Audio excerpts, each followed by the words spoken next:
So now, whatever is left of that 12,000, which is probably 4,000 or 5,000 uninjured with others scattered, is fighting for its very life as it's being systematically annihilated with strikes and maneuver forces.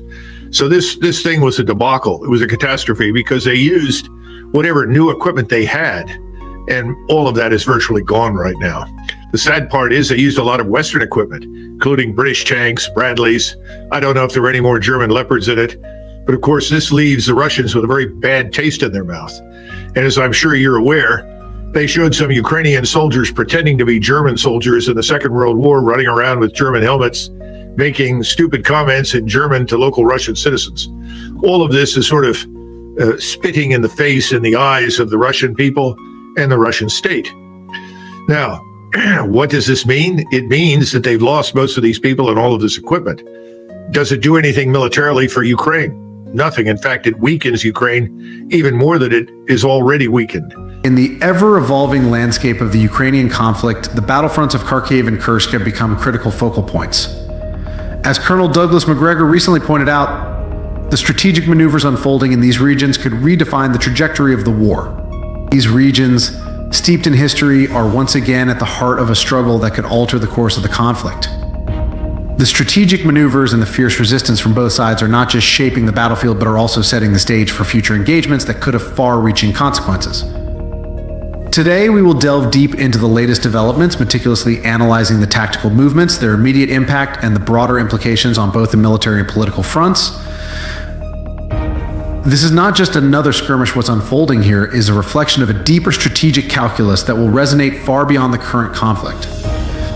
The echoes of past battles, especially the historic Kursk engagements, are ever present, influencing the decisions made by commanders on both sides. The significance of these events cannot be overstated, as they are likely to shape the geopolitical landscape for years to come.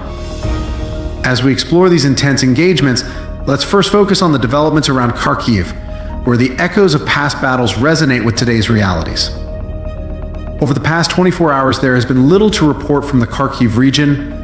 However, this apparent calm belies the significant movements that took place just days ago.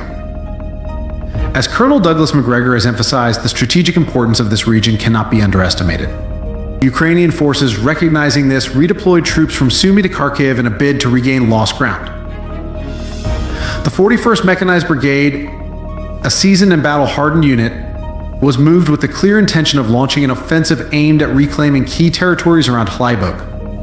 This area, once a stronghold, has been the site of intense fighting, and control over it is seen as crucial for future operations. However, the Ukrainian forces were met with a devastating response. The Russian defense, well prepared and strategically positioned, repelled the attack with precision. The Ukrainian offensive was not just halted, it was crushed, leaving behind a trail of destruction. This failed attempt underscores the challenges Ukraine faces in this region. The terrain, combined with the entrenched Russian positions, makes any offensive operation exceedingly difficult. The significance of this battle extends beyond the immediate losses. Kharkiv is not just a battleground, it is a symbol. The outcome of the engagements here will have a profound impact on the morale of both sides. For Ukraine, it represents the hope of pushing back against Russian advances. For Russia, it is about maintaining a strategic foothold that could serve as a launchpad for future operations. As Kharkiv remains a critical point of contention, the battlefield there will inevitably shape the future of the Kursk conflict, setting the stage for what may be the most significant engagements in the days to come. Moving to Kursk, we see a theater of war that is poised to become the most consequential battleground in this conflict. As Colonel Douglas MacGregor has recently noted, the strategic dynamics at play here could have a profound impact on the outcome of the war. Although there were no significant developments yesterday, the Ukrainian forces made a bold and potentially game-changing advance toward the urban area of Krynevo just days earlier. The fighting in this region has been brutal, with both sides suffering heavy casualties. Ukrainian forces, driven by the desire to secure a strategic advantage, have pushed hard against Russian defenses. The approach to Krynevo is particularly challenging due to the natural barriers that the terrain presents. The river, which bisects the region, is a formidable obstacle. Ukrainian forces in their advance have had to contend with well-fortified Russian positions on the opposite bank. The Russian strategy has been clear: deny Ukraine the ability to cross the river by any means necessary. Artillery, airstrikes, and well-placed minefields have turned the riverbanks into a deadly no-man's land. Despite these challenges, Ukrainian troops have managed to secure positions close to the river. The question now is whether they can sustain their momentum. The crossing of this river is not just a tactical challenge, it is a symbol of the broader strategic difficulties that Ukraine faces in this conflict. Should they succeed, it would open up new possibilities for further advances into Russian-held territory. However, failure here could spell disaster, leading to a collapse of Ukrainian efforts in this sector. The situation at Kurnevo is critical, but it's not the only hotspot in the Kursk region. Let's shift our focus to other key areas where the conflict is intensifying.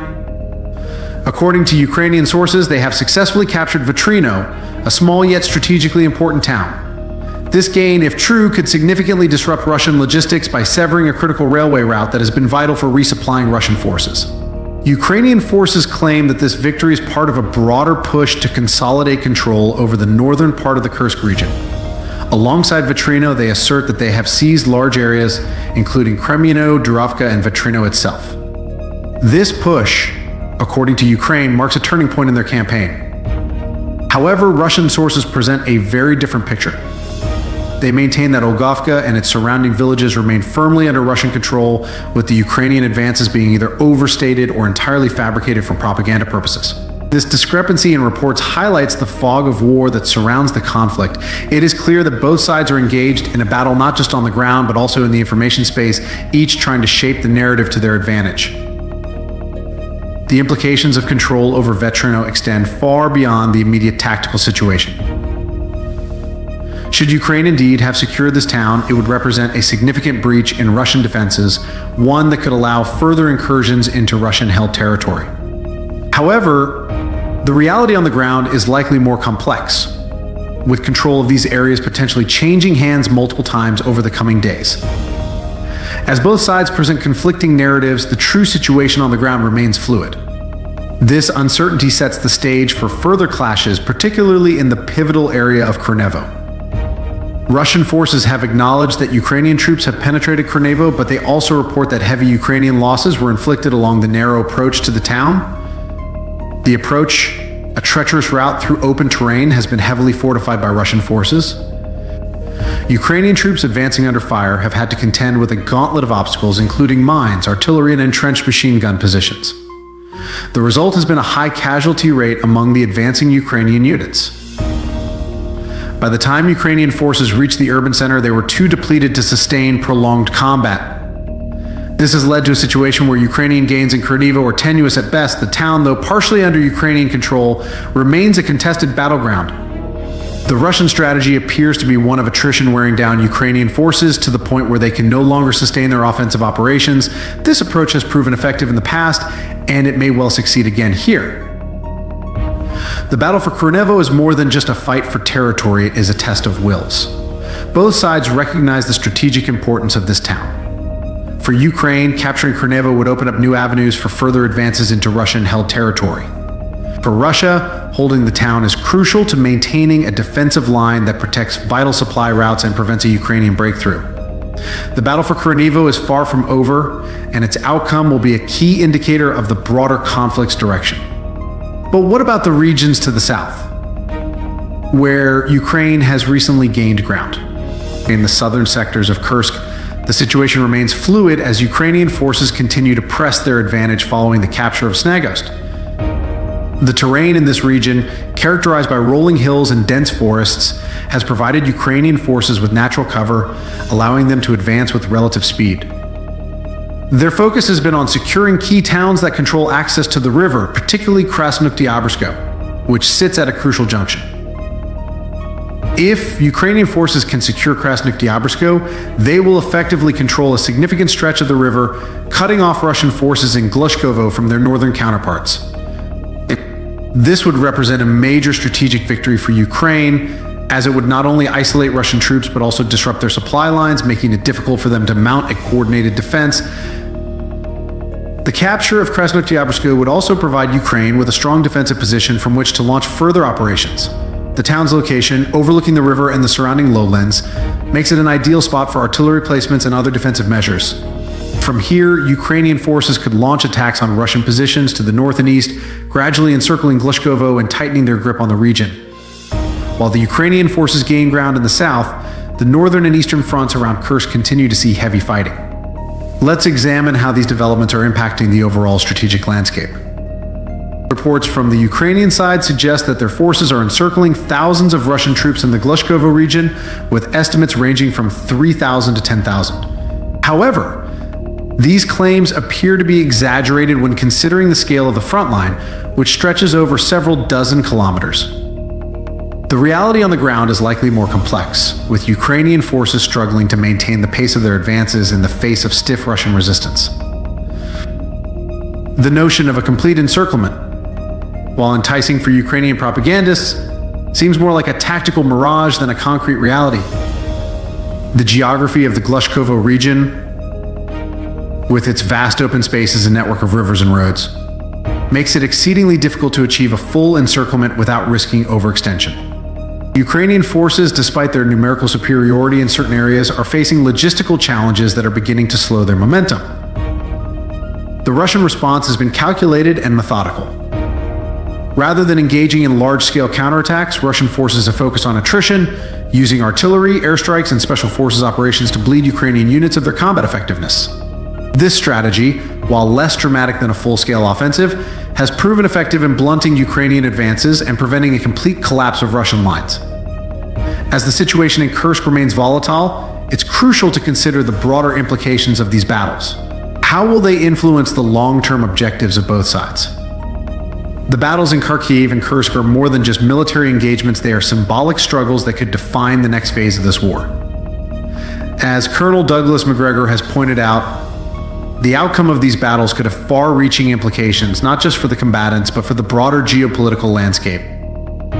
As Ukraine pushes forward with its ambitious plans, the true test will be whether they can sustain their advances against a Russian force that remains deeply entrenched and strategically focused on attrition. The coming weeks will be critical in determining the outcome of these confrontations and their impact on the broader conflict. The stakes could not be higher. For Ukraine, success in these regions would not only boost morale but also provide a significant strategic advantage.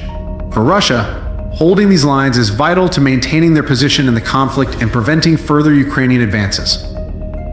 The decisions made in the coming days will reverberate far beyond the battlefields of Kharkiv and Kursk, influencing the course of the war and the geopolitical landscape for years to come. Stay tuned for further updates as we continue to monitor these developments closely. The next phase of this conflict is just around the corner.